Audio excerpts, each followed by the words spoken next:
alaikum. I'm not a speaker. I'm going to be the first to tell you that. I'm extremely nervous, but inshallah I'll be okay. Well, I come from Michigan. I'm 31 years old. I'm married. But I come from a Christian family, but like most of us, converts. My father's side is Catholic, and my mother's side is very conservative Christian Baptist. So me converting was a very big deal for my entire family. However, my mother did come from a very large family, and she was the one child out of the 6 children that maybe rebelled and didn't embrace Christianity. And so my mother did raise me quite differently. She raised me to be very open-minded, very liberal, politically and religiously, I guess you could say. But I embraced all of her values and morals of thinking, but I never really embraced the way she thought about religion. From a very young age, I actually was very attached to Christianity on my own. Nobody pushed me because my grandparents weren't really around pushing me into Christianity. I just willingly entered into that religion. So I started going to Young Life and Christian camps and really trying to get involved in the religion as much as I could. And I believe I was about 15 years old.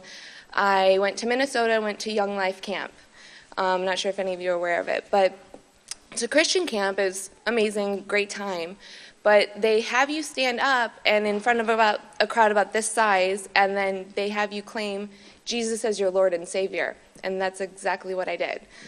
I did it, but I did it kind of blindly. I was 15 years old. You're not really researching as much as you should be. You're kind of just following what people are telling you to believe. You don't really question. And so I went ahead and did that. Went about my life and always had in my mind just kind of what my mother would always be putting in my mind.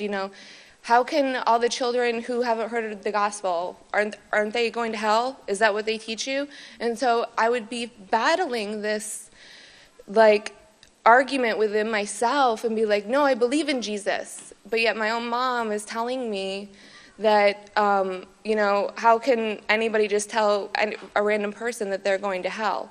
And so I never really faced that question. Well, then going into college, I went through my freshman year and then my sophomore year. I was always somebody that wanted to travel and explore the world. Well, I met some Muslim friends, and some were from Morocco. A friend of mine had the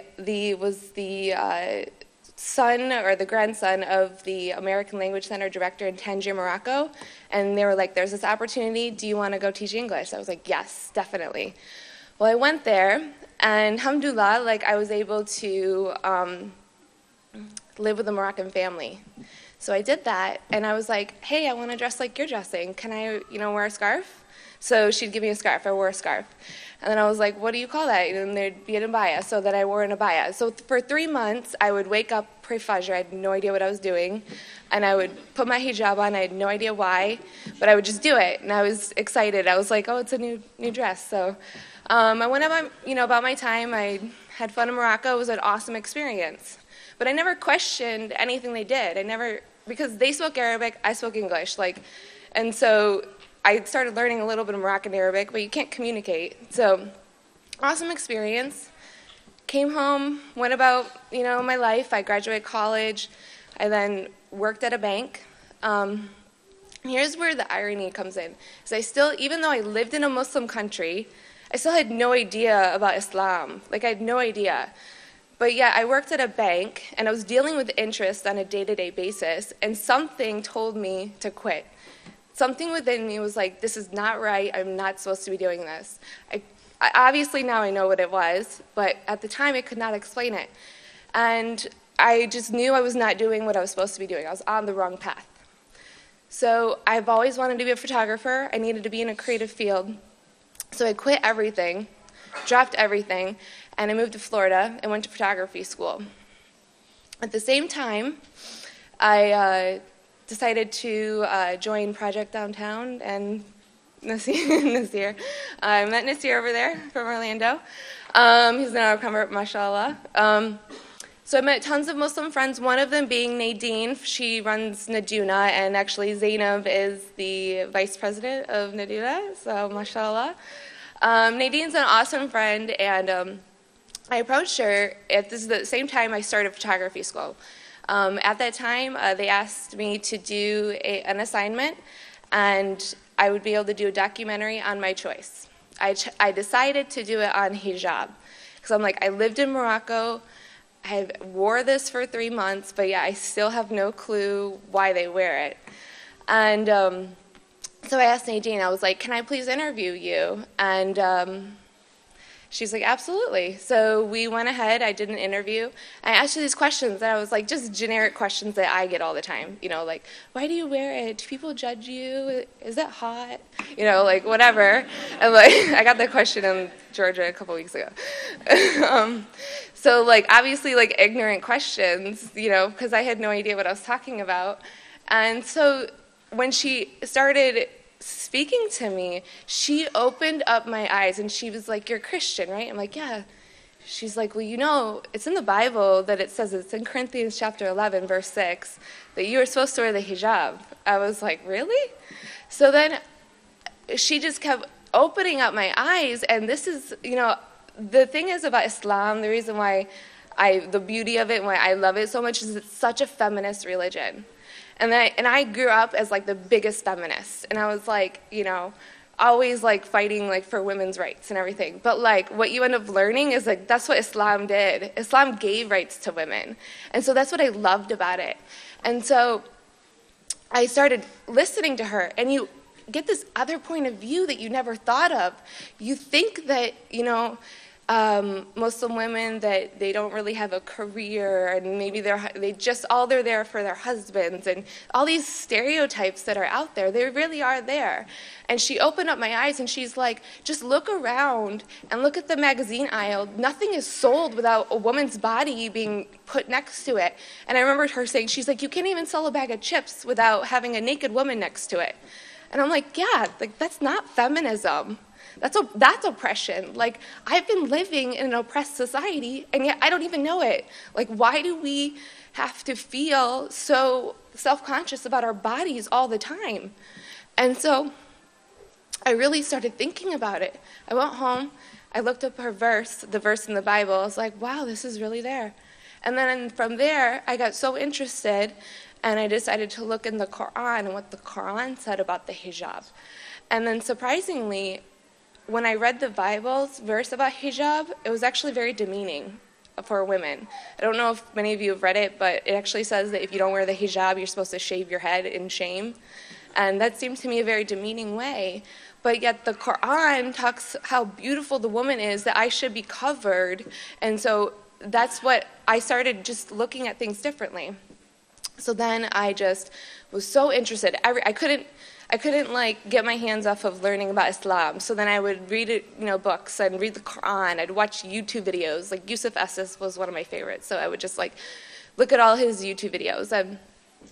And I did this for about like 3 months. But then I knew I was going to become Muslim. So then I'm like, I'm not ready to take my Shahada, but I'm ready to put my hijab on. So I actually put the hijab on before I took my Shahada. And I didn't put it on full time. Traveled to New York, and I decided to put it on just because I felt comfortable. I felt like I would blend in, like I wouldn't stand out. But then I remember flying back, and I remember going to class. And I remember just being so nervous. And alhamdulillah, like I got through it, and everybody, you have to answer to everybody, why are you wearing that? Because you come in and you're not wearing it. And I know it's minuscule now, but alhamdulillah, I'm so proud to wear my hijab now, but at the time it's so hard. You know, you have to explain to everybody. And I did it, but it took so much strength. And then 3 months later, I just kept researching, and I'm like, yes, this is the religion for me. I'm ready to do this. And I remember being alone. And it was July 29th, 2011. It was the Friday before Ramadan at Jummah. I was going to Jummah and everything, but yet I still wasn't Muslim. But I remember sitting next to this lady, and she said, I think you should convert before Ramadan starts. There'll be so many blessings. And so I thought about it, and then I got in my car, and then I was like, yes, this is what I want to do. I'm ready. So I went and grabbed the first woman I could find, and I was like, I want to take my shahada. And so she went and grabbed the first brother, and we went and I took it. And just a sense of peace just came over me when I took my shahada. Allahu Akbar. Allahu Akbar. And since then, it's been a journey. It's definitely been a journey. I believe I was really on the wrong path right away. I was not really praying. You know, no one's there to guide you. Like, you're trying to do things on your own. You're like, I don't know how to pray. I'm going to watch a YouTube video and try. So then you just, like, do the best you can. And then, like, I'm supporting myself living in an apartment alone. So I'm like, okay, well, the Quran says to fast from sunrise. So I'm going on the chart, and I start, like, at the sunrise time, not the fajr. So it's like, you do things wrong, but you, like, do the best you can, you know. And alhamdulillah, like, my family, my mom took it pretty hard. Which was actually kind of the irony of it. She had taught me my whole life to be open-minded and accept everybody. And it was so hard for her to accept this. And I believe I had it very easy compared to a lot of converts. Some converts, they are disowned by their families. But my mother, alhamdulillah, after a while, she accepted it. But she would always say, you know, why do you have to wear the hijab? Can't you just take that off? And so I would, and you go through this struggle, even though this is kind of what led me to Islam, the hijab, is I would take it off for my mom. I'd go home to Michigan, and I'd take it off. And so you feel like this battle. You're like, I'm trying to be Muslim, but I'm trying to please my family. And so it's just this struggle. But alhamdulillah, like, my family now accepts everything, and I believe I'm on the right path. I'm praying 5 times a day now, so I'm still learning, but alhamdulillah, that's my story.